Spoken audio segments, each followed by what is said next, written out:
ኤርትራ ስለ ወደቦቿ ያላት አቋም ከጎረቤቶቿ ጋር በፍትሃዊ አገልግሎት ሰጥቶ በመጠቀም ላይ የተመረኮዘ የጋራ በጎ ራዕይን ያነገበ መሆኑን ከታሪክ እንቃኛለን። ይህ ከነጻነት በፊት ነው። አበደ ባህሪ ከመጂ ወኩን ወላ ሐጆን ለደርግም እንደርግ መስመር ኃይላት ውስጥ ኢትዮጵያ ተጓሳጉ ስለዘለው የባህር በር ካሁን በፊትም ይሁን አሁንም ደርግና መሰሎቹ በኢትዮጵያ ውስጥ የሚቀሰቅሱት ነው። በተለይ በአሁኑ ወቅት የምጽዋ በህዝባዊ ግንባር ቁጥጥር ስር መግባት የመቀስቀሻ ምቹ ወይም አመቺ ሁኔታ አገኘን በማለት እየሰሩበት ይገኛሉ። አሁን ባለንበት ጉዳይ ላይ ለመመለስ የሚቻል ጉዳይ አይደለም። የህዝባዊ ግንባር አመለካከት ከዚህ በፊት በተለያዩ አጋጣሚዎች እንደተገለጸው የባህር በር ህዝብን እንደማነቃቂያ መሳሪያ ወይም የኢትዮጵያ ህዝብ በረሃብ በድህነትና በድንቁርና እንዲኖር ለማድረግ ሁሉንም የባህር በሮች በመዝጋት መግደል የሚባል አስተሳሰብ የለም። ህዝባዊ ግንባር በኤርትራና በኢትዮጵያ ህዝቦች መካከል ጤናማ የሆነ ግንኙነት መመስረት አለበት የሚል አስተሳሰብ ነው ያለው። ስለዚህ በሁለቱ ህዝቦች መካከል ሊኖር ስለሚገባው የትብብር ግንኙነት እኛ በፊሊፒንስ እነሱ በኩባ ሆነው የሚሆን ነገር አይደለም። በአንድ ጂኦግራፊያዊ አካባቢ የምንኖር ህዝብ በመሆናችን ወደድንም ጠላንም መጪው ትውልድ በሰላም ሊኖሩ የሚችሉበት ሁኔታ መፍጠር መቻል አለብን። እውነታው ይህ ነበርና የወደብ ሰጥቶ የመቀበል መርህ በሁለቱም አገሮች ህዝቦች ጥቅም ላይ በማተኮር መስራትን የመረጠበትን የነጻነት ማግስትን መድረክ እንመለከታለን። በኤርትራ ወደቦች ቀዳሚዋ ጎረቤት ሀገር ተጠቃሚዋ ኢትዮጵያ እንድትጠቀምበትም ህዝቦች በጋራ እንዲበለጽጉበትም የኤርትራ የምንጊዜም በጎ አቋም ነው። ይሄው ነው የተተገበረው። በወቅቱ በአሰብ ወደብ የኢትዮጵያ መንግስት ወኪል የነበሩትና የኋላ በኤርትራ አምባሳደር የነበሩት ያኔ ይህን ብለዋል። መራኸው ኢትዮጵያ አሰብ ነጻ ግልገላሉ በፍላይካ መራኸው ኢትዮጵያ ሀብተን ካሎት ናይካሎት መራኸው ተፈልዩ ዝራያሉ ዘንገዳሉን ኩነታት አለው። የኢትዮጵያ መርከቦች አሰብ ወደብን በነጻ እንዲገለገሉበት በተለይ ደግሞ የኢትዮጵያ መርከቦች ከሌሎች መርከቦች ይልቅ በልዩ ሁኔታ የሚታዩበትና የሚስተናገዱበት ሁኔታ ነው ያለው። በአሰብ ያሉት መርከቦቻችን የሚያገኙት አገልግሎት ሌሎች መርከቦች የኤርትራን ህዝብ ጥቅም የሚያስጠብቅ በውጭ ምንዛሪ ከመክፈል ክፍያ የተለየ ነው። የኢትዮጵያ መርከቦችን ካየን የሚከፍሉት ክፍያ የኢትዮጵያ ብር ነው። ይህ ደግሞ በሁለቱ ህዝቦች መካከል በተካሄደ ስምምነትና በአሁኑ ወቅት ያለውን የኢትዮጵያን የኢኮኖሚ ሁኔታና በዚሁ ያዘቅት ሁኔታ ላይ እንደዚህ አይነቱ ክፍያ ሊያስከትለው የሚችለውን ችግር ግምት ውስጥ በማስገባት የኤርትራ ጊዜያዊ መንግስት በህዝባዊ ግንባር አመራርነት አድርጎ ስምምነት ላይ የደረሰበት አንዱ ጉዳይ ነው። በዚህ መሰረት መርከቦቻችን በቀጥታ ወደ እንደዚህ ከመጡ የወደቡ አገልግሎት ክፍያው በኢትዮጵያ ብር ይሆናል። ይህ በራሱ የሚሰጠውን አገልግሎት ልዩ ያደርጋል ማለት ነው። ሁለተኛው መርከቦች ሲስተናገዱ ለሚሰጣቸው አገልግሎት በቅድሚያ መክፈል አለባቸው። ይህ አሰራር ሂደት ነው። መስተንግዶ ለኢትዮጵያ መርከቦች ብቻ ሳይሆን ከሌሎች ሀገሮች የመጡ መርከቦችም ጭምር ማለት ነው። በአንዳንድ ምክንያት በቅድሚያ ክፍያ ያልተካሄደበት የወደብ አገልግሎትም ነበር። መለስ ብለን ካየን ሳይከፈል ቀርቶ በኋላ እንዲከፈል የተደረገበት ምክንያቶችም ይኸው ነው። የኢትዮጵያ ህዝብ ችግር እንዳይከሰትበት በማለት ክፍያ ሳትፈጽም መርከቦች እንዲራገፉ የተደረጉበት ጥቂት ጊዜያቶች ብቻ አይመስለኝም። እኔ በራሴ በነበርኩበት ጊዜያት እንደዚህ አይነት ሁኔታዎች ሲያጋጥሙ መልካም መስተንግዶ ተደርጓል። በአሁኑ ወቅትም ቢሆን አሰብ በህዝባዊ ግንባር ባስቀመጠው ፖሊሲ መሰረት 20 መርከቦች በአጭር ጊዜያት ውስጥ ለኢትዮጵያ ህዝብ የሚያገለግሉ ንብረቶች እንዲገቡ መደረጉ መታየት የሚገባው ጉዳይ ነው። አሰብ በአሁኑ ወቅት በደርግ ጊዜያት እንደነበረው የህዝብ መጨፍጨፊያ የጦር መሳሪያ ማራገፊያ፣ የጦር ሰራዊት ልብስ ማራገፊያ፣ ለኢትዮጵያ ህዝብ ስም የመጣ ነገር ግን ለሰራዊት ቀለብ የሚውል እርዳታ ማራገፊያ ሳትሆን በአሁኑ ወቅት በእውነቱ አሰብ ለኢትዮጵያ ህዝብ ጥቅም የሚውል ወደብ ሆና ትገኛለች። ይህን ሀቅ መካድ አይቻልም። ለወያኔ ስርዓት ተብሎ የተደረገም አይደለም። የወደብን ትርጉም በእውነታው ከመተርጎሙ አንጻር ነው። የኢትዮጵያ ህዝብ በኤርትራ ወደቦች ሲጠቀም የኤርትራም የኢትዮጵያም ኢኮኖሚ እድገት ላይ ሚናው ከፍተኛ ነውና ካብ ሰነ ሓደ ጀሚሩ እስከ ሐምሌ 20 ወርሕን 20 መዓልት ዝኣክል ቅድሚ 5 መዓልት ቢሉ ኣብ ዘሎ ግዜ ማለት እዩ ካብ ወደብ አሰብ ናብ ኢትዮጵያ ናብ ተፈላለያ ክፍለ ሀገራት ማዳበሪያን ስርናይን ጨውን ነዳድን እንዳተጓዓዘ ከሰኔ 1 እስከ ሐምሌ 20 በአንድ ወር ከ21 ቀን ያህል ከ5 ቀናት በፊት አካባቢ ባለው ጊዜ ውስጥ ከአሰብ ወደብ ወደ ኢትዮጵያ ወደ ተለያዩ ክፍላተ ሀገራት ማዳበሪያ፣ ስንዴ፣ ጨው፣ ነዳጅ ሲጓጓዝ ቆይቷል። ይህ መጓጓዝ ከአሰብ ወደ ኢትዮጵያ ክፍላተ ሀገራት ስንገልጽ ይህ መመላለስ በኢህአዴግ የተፈጸመ አይደለም። ሁሉም መዋቅሮች የህዝባዊ ግንባር ናቸው። ከወደብ ጀምሮ ማሪታይም ከአሰብ አስተዳደር ሌትና ቀን ሳይታክቱ የሚሰሩ በፍተሻ ጣቢያ የሚሰሩ የህዝባዊ ግንባር ታጋዮች አስተዋጽኦና የሥራ ውጤት ነው። እነዚህ ሁሉም መዋቅሮች በዚህ ደረጃ ያሉ የሥራው ክንዋኔዎች ሚናቸው ሊታወስ ይገባል። ለዚህ መሰረት ከሰኔ 1 እስከ ሐምሌ 20 ባለው ጊዜ ማዳበሪያ በመኪና ብዛት የሚጠቀስ ከሆነ በጥቂቱ 2399 የጭነት መኪናዎች ወደ 583999 ኩንታል የሚጠጋ ስንዴ፣ 1358 የጭነት መኪናዎች 3,647,000 ኩንታል፣ 1676 የጭነት መኪናዎች በጠቅላላው ደረቅ ጭነት 3824 የጭነት መኪናዎች በመንቀሳቀስ 99421 ኩንታል 1 ሚሊዮን ያህል የደረቅ ጭነት በዚህ ወር ከ21 ቀን ተመላለሰ። ይህ በሰላማዊና የህግ የበላይነት ላይ ሲተከበር ትርጉሙ የላቀ ይሆናል። I don't say this theoretically.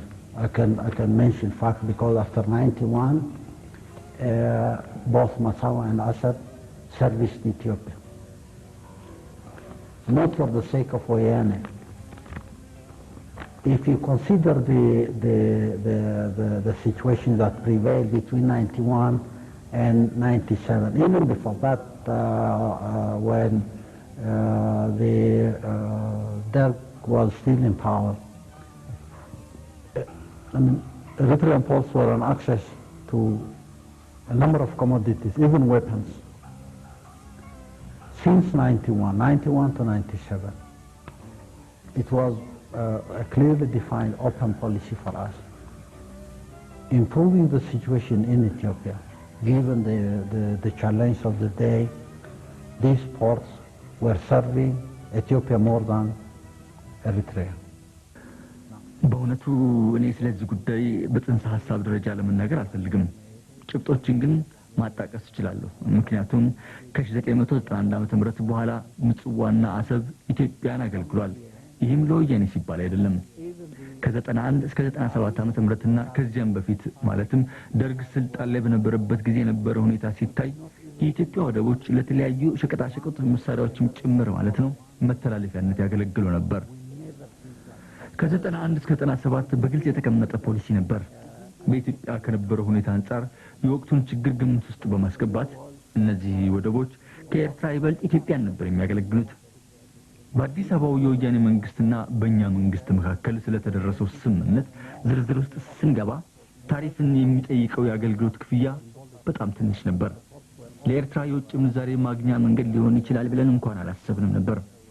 ለ7 ዓመት ያህል ይህንን አላደረግንም። ወደቦቹ ለኢትዮጵያ ክፍት በሆኑበት ጊዜ የኢትዮጵያን ሕዝብ በሙሉ ነበር የሚያገለግሉት። በተለይም ደግሞ ለትግራይ በጂኦግራፊያዊ አቀማመጡ የተነሳ ለኤርትራ ቅርበት ስላለው። ነገር ግን እነዚህ ወደቦች በተለይም አሰብ ለአገልግሎት ክፍት ነበር። የአገልግሎት ክፍያም አልጠየቅንም። ለኢትዮጵያ አገልግሎት በመስጠት በሚገኝ ገንዘብ እንጠቀማለን የሚለውን ነገር ግምት ውስጥ አላስገባነውም ነበር። ወደቦቹ እየሰሩ ከኢትዮጵያ የሚገኝ ገንዘብ ቢኖርም እንኳን ብር ነበር እንጂ እንደ ጅቡቲና እንደ ሌሎችም ቦታዎች የውጭ ምንዛሬ ጠይቀን አናውቅም። ይህንን ያደረግነው ለወደፊት የኢኮኖሚ ውህደት የመገንባት እቅድ አካል ነው ብለን ስላሰብን ነው። The ports were working and getting any money from Ethiopia. It was in birr, never asked even in hard currency like the one you have in Djibouti or anywhere. Why did we do that?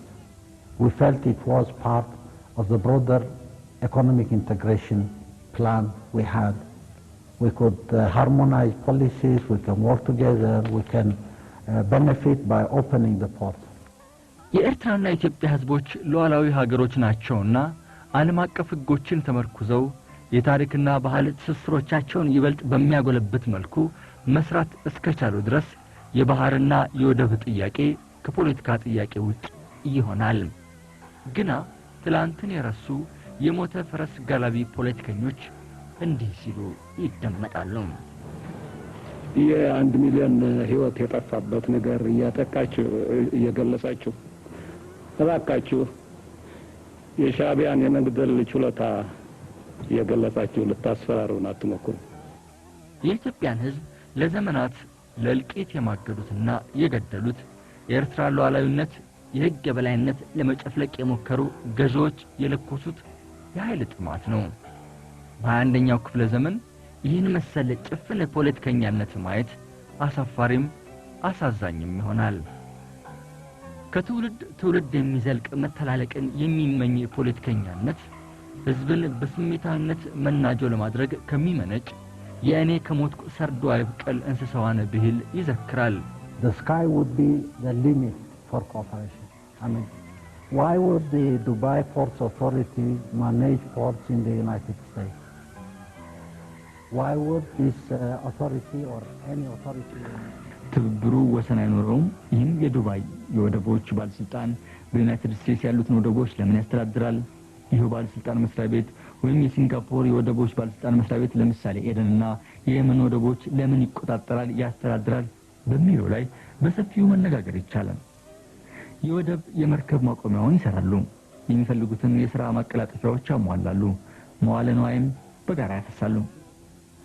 እነዚህ መስኮች ለማሳደግ በጋራ ይሰራሉ።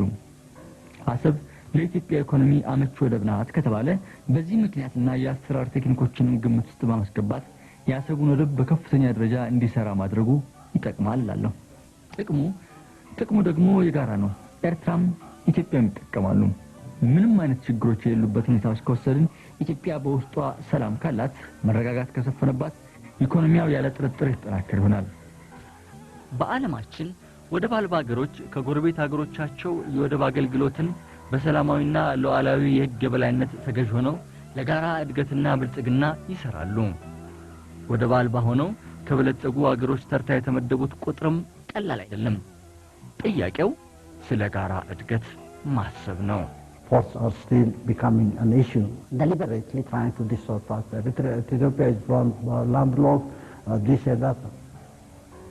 I don't want to talk about other options, but the question was, what would these ports serve if the relationship between Ethiopia and Eritrea is normal? አሁንም ወደቦቹ እንደ ትልቅ ጉዳይ የሚነሱ ሲሆን ጭጦችን ሀቅን ሆን ብሎ ለማዛባት ኢትዮጵያና ኤርትራ ግንኙነት ጥሩ ቢሆን እነዚህ ወደቦች እንዴት ይሆናሉ የሚል ነው። በጋራ የምንሰራው ብዙ ነገር እያለ ሁኔታው እንደገና እንደዛ የማይሆንበት ምክንያት ምንድነው? ወደቦቹ ያን ያህል ወሳኝ አይደሉም። የባህር በርን በተመለከተ የተጋነነ አመለካከት አለ። ስለዚህ በመናገር ጊዜን ማባከን አንፈልግም። ጥያቄው ኢትዮጵያ በወደቦቹ በመገልገል ልትጠቀም ከቻለች ለምን? For 91, both Massawa and Assab serviced Ethiopia. ስለ ወደቦች አጠቃቀም ብዙ ተብሏል። አንዴ ወደብ ከለከሉን፣ አንዴ ደግሞ በወደባቸው ይመካሉ እየተባለ ብዙ ተነግሯል። ግን ሁሉም ምክንያት ብቻ ነው። ወደቦች ሲሰሩ አንድ ወገን ብቻ አይደለም የሚጠቀመው፣ ባለቤቱም ተከልካዩም እኩል ነው የሚጠቀሙት። በወደቦቹ በኩል የሚገኘው ትርፍ ለሁለቱም ነው የሚያገለግለው። ወደብ ኖሮ ካልሰራ የኤርትራ ሕዝብ አንድም የሚያተርፈው ነገር የለም። ወደቡ እንዲሰራ ነው የሚፈልገው። ወደብ እንዲሰራ ደግሞ የሚጠቀምበት አካል መኖር አለበት። የመጀመሪያዋ ወይም በቀዳሚነት ተጠቃሚ ልትሆን የምትችለው ደግሞ ኢትዮጵያ ናት። የኢትዮጵያ ሕዝብ ኑሮውን ለማሻሻልና ኢኮኖሚውን ለማሳደግ የሚያስፈልጉት ነገሮች ከውጭ ሊያመጣ እንዲሁም ወደ ውጭ ሊልክ ይፈልጋል። ለሁሉም የኢትዮጵያ አካባቢዎች የቀረቡትና የበለጠ አገልግሎት ሊሰጡት የሚችሉት ደግሞ የኤርትራ ወደቦች ናቸው። ምናልባት ለአንዳንድ አካባቢዎች ጅቡቲ ሊቀርብ ስለሚችል በጅቡቲ ወደብም ሊጠቀሙ ይችላሉ። የባቡር መስመር አለ፣ መንገድም አለ። በምስራቅና በደቡብ ምስራቅ ያሉት አካባቢዎችም በሶማሊያ ወደቦች ሊጠቀሙ ይችሉ ይሆናል። በደቡብ የሚገኙትም በኬንያ ወደቦች መጠቀም ይችሉ ይሆናል። ዞሮ ዞሮ ግን ለኢትዮጵያ ሕዝብ በማንኛውም መለኪያ አማራጭ የማይገኝላቸው የኤርትራ ወደቦች ናቸው። የኢትዮጵያ ሕዝብ በኤርትራ ወደቦች ሲጠቀም የኤርትራንና የኢትዮጵያን ሕዝቦች ኢኮኖሚ ያሳድጋል እንጂ የሚጎዳ አይደለም። የኢትዮጵያ ኢኮኖሚ እያደገ ከሄደ የኤርትራ ኢኮኖሚም እያደገ ነው የሚሄደው። ከወያኔ ቡድን ችግሮች አንዱ ይህንን የመሰለ የጋራ እድገትና ጥቅም አለመፈለጉ ነው። ጠባብ አእምሮው ይህንን አይነቱን ቀና አመለካከት ማስተናገድ አይችልም። ሰፊ ጥቅም እያለ ለጠባብና ጊዜያዊ ጥቅም ሲባል በዚህ በኩል አንድ እንቁላል ሄደች፣ በዚህ በኩል ደግሞ ጌሾ አለፈ እያለ መዋሉ የቡድኑን አእምሮ ጠባብነት ያሳያል። እኛ በወደቦቻችን የምንመካበት ምክንያት የለም።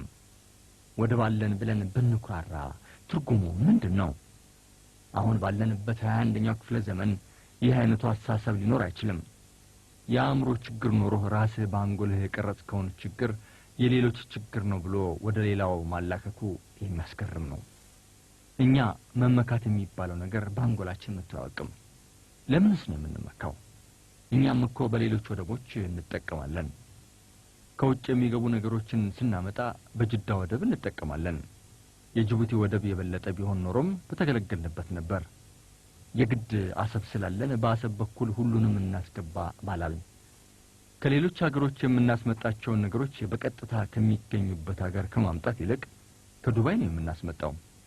ስለዚህ ወደብ መኩራሪያ ወይንም መመኪያ አይደለም፣ ለኢኮኖሚ አገልግሎት ነው የሚውለው። እዚህ ጋር ላይ